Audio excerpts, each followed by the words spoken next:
Bon matin. Avant de débuter dans le cœur de ma présentation, je vais faire quelques petites mises en garde. C'est peut-être mon biais professionnel de gars qui a étudié en droit puis qui pratique comme avocat, de vous parler de qu'est-ce que je ne vais pas faire aujourd'hui. Je ne vais pas parler de bouger à l'école dans une perspective de simplement promotion de l'activité physique. On est des initiés ici, puis de vous dire que l'OMS recommande que les jeunes fassent 60 minutes d'activité par jour, puis qu'il faudrait faire de quoi, je pense pas que ça vous sert un peu plus parce que vous le savez déjà. L'autre réserve que je fais, c'est que je vais pas tenter de vous télécharger une vision des choses, puis une vision de certaines façons de faire, parce que moi-même, je ne suis pas un acteur du milieu scolaire. Donc, je travaille en milieu parascolaire, je travaille en milieu communautaire, en milieu social. Je suis pas un expert de ce qui se passe en classe. Je suis pas un expert non plus de bien des sujets dont je vais parler aujourd'hui. Je parlais un peu d'aspects qui sont liés à la neuroscience, je ne suis pas un expert des neurosciences. Moi, je suis un coach fondamentalement et je vais vous parler sur la base de mon vécu comme entraîneur, mon vécu comme coach en sport, mais également comme coach personnel, professionnel, en quoi quelques réflexions peuvent servir en fait vos réflexions à vous. Donc, il y a des choses qui ne seront pas abordées, mais j'espère au moins que ce que je vais dire aujourd'hui va être un petit peu utile. Alors, cofondateur de Pour 3 points, Pour 3 points forme des coachs sportifs pour qu'ils deviennent aussi des coachs de vie auprès des jeunes en milieu défavorisé, particulièrement en milieu défavorisé, mais on se rend compte de plus en plus que notre mission a une pertinence dans un plus grand ensemble. Pour démystifier un peu où est-ce que notre organisme se situe, coach sportif, coach de vie, c'est drôle parce qu'on n'utilise jamais l'expression « nos coachs sont des coachs de vie ». C'est comme une expression peut-être presque pour illustrer, en fait, pour imager qu'est-ce que nos coachs font. Notre organisme, puis moi je présume que le sport, ben c'est un peu comme l'école de la vie. Donc un coach qui accompagne un jeune dans un contexte de sport, ben il finit par être un peu un coach de vie. Mais à mon sens, tous les coachs devraient faire ce dont on fait la promotion. C'est pour ça que je le dis parce que on a parfois la réflexion par rapport au fait que les coachs de vie, c'est un peu les charlatans qui vont nous apprendre comment vivre. Je vais y arriver à ça. Mais je veux le marquer pour dire que quand on utilise coach de vie dans l'expression de notre contexte, c'est plus une image du rôle du coach qui va au-delà du sport. Pour illustrer ce que notre organisme fait, alors c'est un programme de formation où on sélectionne des entraîneurs et on les met en lien avec des écoles et nos entraîneurs passent au travers d'un parcours de formation d'1 an au cours duquel ils en apprennent mieux sur leur leadership personnel, de manière à intervenir mieux auprès des jeunes.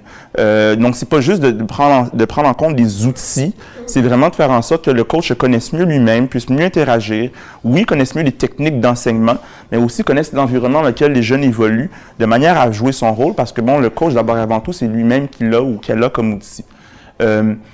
Donc, au départ, je vais vous présenter une petite vidéo de promotion de notre programme pour vous donner un peu une idée de qu'est-ce qu'on fait. Pour utiliser une expression anglaise, c'est vraiment du shameless promotion. Là, c'est marqué pose ta candidature avant le 29 avril 2018. Malheureusement, c'est juste que j'ai pas d'autres vidéos pour vous expliquer qu'est-ce qu'on fait. Fait que vous allez avoir tout le long de la vidéo ça d'en face. Mais c'est pas ça que je veux que vous regardiez. Je veux que vous regardiez en fait juste l'ambiance de qu'est-ce qu'on fait. Puis après ça, je vais poursuivre pour le reste de ma présentation.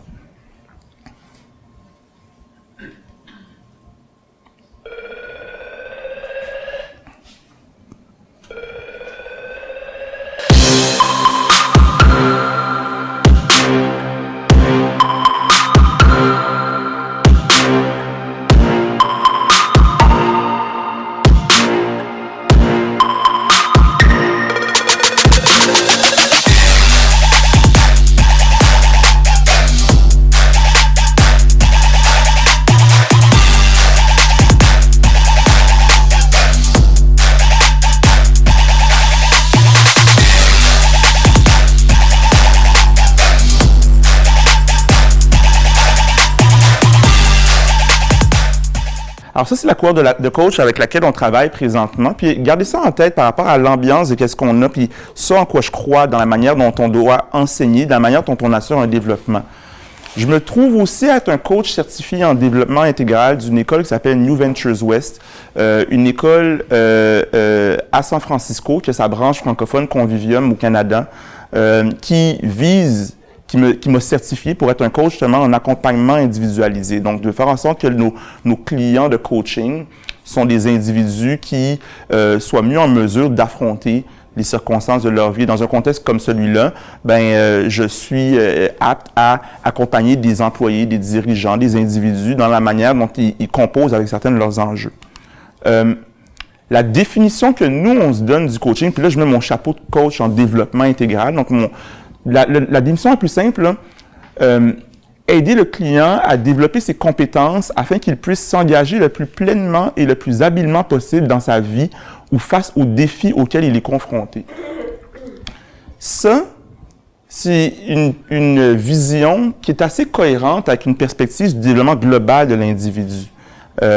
Et quand on regarde cette définition-là, ce en quoi je crois, c'est que tu développes un individu par rapport à un ensemble de compétences. Et quand on pense à l'apprentissage, bien souvent, oui, on va penser à l'apprentissage cognitif, mais après ça, il y a de l'apprentissage sur le plan émotionnel, il y a de l'apprentissage également sur le plan spirituel, il y a de l'apprentissage sur le plan somatique, donc la relation avec le corps, et je vais y arriver. Il y a un apprentissage sur plusieurs angles qui font en sorte que quand on se développe, c'est pas juste de savoir des choses. Maintenant, l'apprentissage somatique, c'est l'aspect sur lequel je vais insister un peu plus. La capacité de ressentir son corps en temps réel, de manière subtile, en faire une interprétation et comprendre comment cela influence une situation donnée. Je prends une pause ici pour illustrer que c'est différent d'être en bonne forme physique. L'intelligence somatique, c'est de se dire, bon, mais à l'instant même, je suis capable de savoir comment mon corps réagit par rapport à une situation donnée. Et comme humain, à mon avis, on devrait être capable, en fait, de pouvoir ressentir ce qui se passe à un moment donné. Je vais m'assurer que dans la conférence... OK.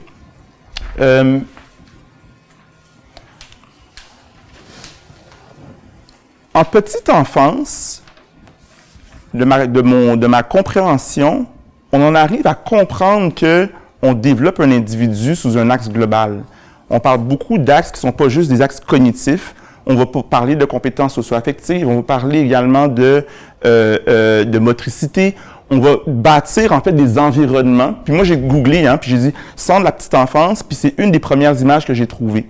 Puis ça, à mon sens, c'est un environnement qui reflète la capacité de prendre en compte plusieurs aspects du développement global de l'individu.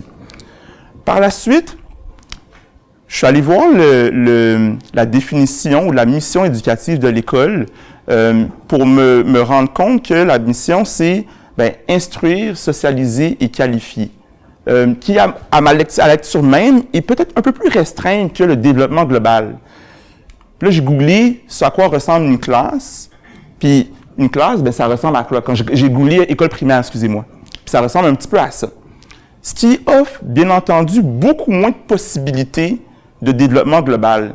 Le modèle de la classe actuellement est beaucoup plus basé sur un modèle d'industrialisation qui fait en sorte qu'on se concentre beaucoup plus sur l'aspect du savoir cognitif. Et plutôt que de prendre en compte un ensemble de compétences d'un individu, puis de se dire, on va développer l'individu sur tous ces axes, on va télécharger de l'information dans le cerveau et par la bande, peut-être oui, toucher d'autres aspects. Mais le design de l'apprentissage de l'enfant n'est pas adapté pour faire en sorte que l'enfant se développe globalement. Donc, il y a vraiment une distinction entre où est-ce qu'on se situe en petite enfance, à mon sens, par rapport à où est-ce qu'on va dès qu'on embarque dans l'école primaire et dans l'école secondaire et l'université et ainsi de suite.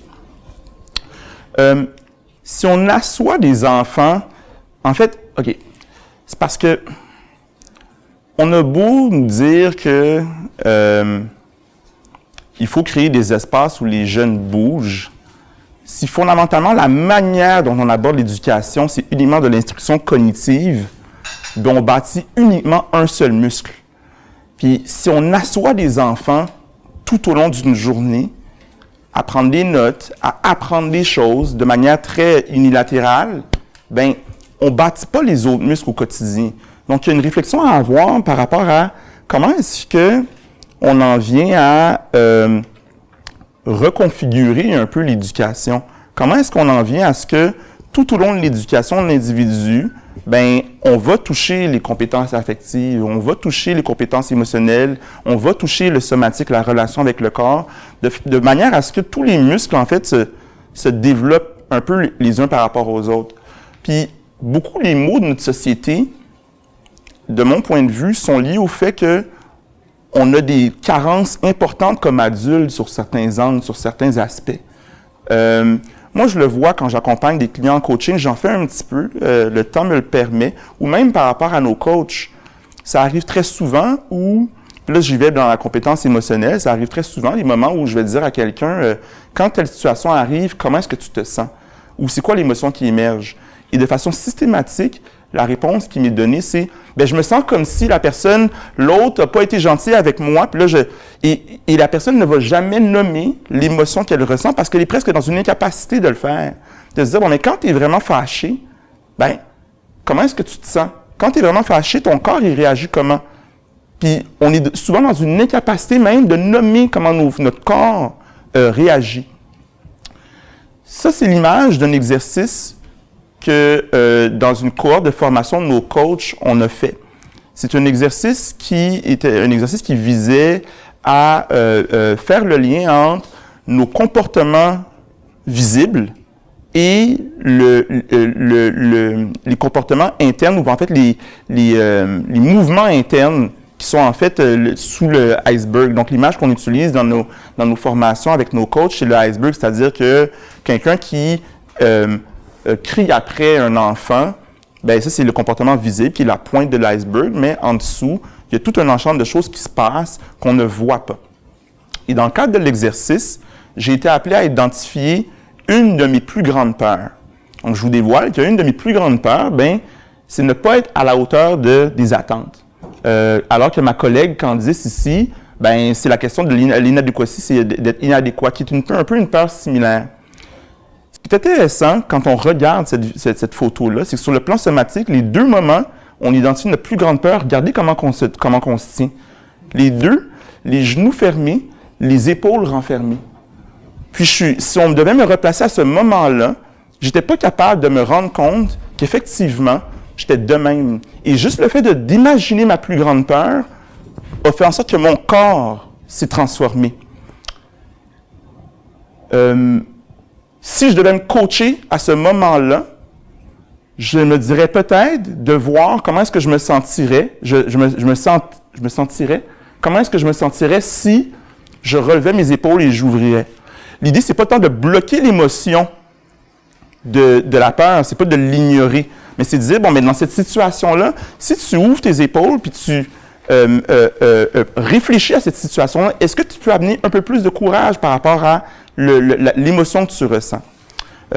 C'est là où, quand je vous disais que je ne suis pas un neuroscientifique, c'est les aspects de praticien que je vous propose, mais je trouvais assez fascinant comment le corps, dans ce moment-là, il se manifeste. Maintenant, la capacité à ressentir son corps, à savoir comment son corps agit, comment son corps réagit, que ce soit pour des enfants ou des adultes, il y a plusieurs choses qui peuvent être faites pour développer une intelligence de son corps, faire en sorte que son corps apprenne, que son corps soit un apprenti. Dans ma vie, je fais du yoga. Qui fait du yoga ici? Okay. Qui n'en a jamais fait? Okay. Alors, la plupart d'entre vous, excepté Laurent dans le fond, la plupart, alors vous avez peut-être des notions de yoga, mais quand on pense à l'expérience du yoga, le yoga n'est pas que de l'activité physique. Le yoga est aussi une activité de connaissance de qui on est à tous les niveaux. Puis moi, j'ai fait du yoga de 2013 à 2016 de façon très sporadique, très sporadique, voulant dire que j'en faisais 2 jours, j'arrêtais 2 mois, puis je recommençais 2 jours. Jusqu'à ce que je comprenne pourquoi le yoga était pertinent. Me dire, là, finalement, et c'est donc bien vrai, ce que je vis au quotidien, ben je le vis sur mon tapis de yoga. Et je fais du yoga pour me reconnecter. Oui, une question d'activité physique, donc de forme physique, mais de connaître comment je vis mes frustrations, ben sur le tapis de yoga, je le vis. Puis quand mon prof, il me dit, ben prends une ou 2 respirations, puis relâche tes muscles, ah, finalement, c'est peut-être moins frustrant ce que je vis. C'est frustrant pareil, mais peut-être un peu moins. Donc, je comprends maintenant la dynamique de qu'est-ce que je réfléchis, qu'est-ce que je ressens, par rapport à qu'est-ce que mon corps ressent également. La méditation est aussi un moyen de mieux se connaître. Encore une fois, je voudrais savoir qui médite ici, par un lever de main, un petit peu moins. Qui n'a jamais médité? OK. La méditation comme moyen de connaissance, c'est extraordinaire. C'est pas un moyen facile.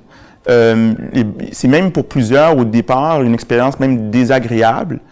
Mais il n'y a pas plus évident pour se connecter avec qui on est que de s'asseoir, de respirer, puis d'observer qu'est-ce qui se passe au moment présent.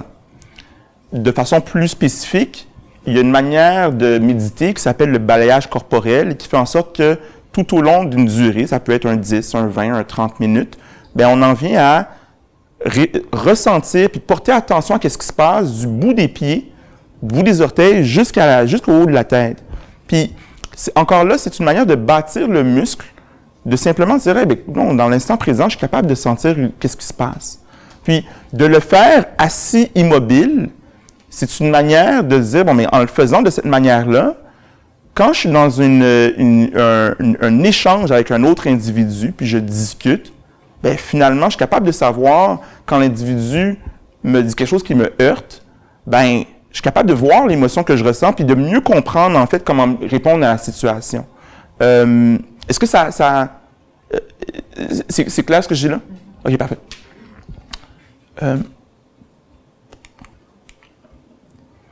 Mon intention à nommer ces éléments-là n'est pas de dire, bon, à l'école, en fait, oui, j'aimerais bien qu'il y ait de la méditation et du yoga dans les écoles, mais il y a d'autres personnes qui ont mis en place des programmes comme ça à petite échelle, j'aimerais les voir à grande échelle. J'y crois fondamentalement. Je pense que c'est des outils ou des moyens de développer une intelligence du corps qui est hautement pertinente.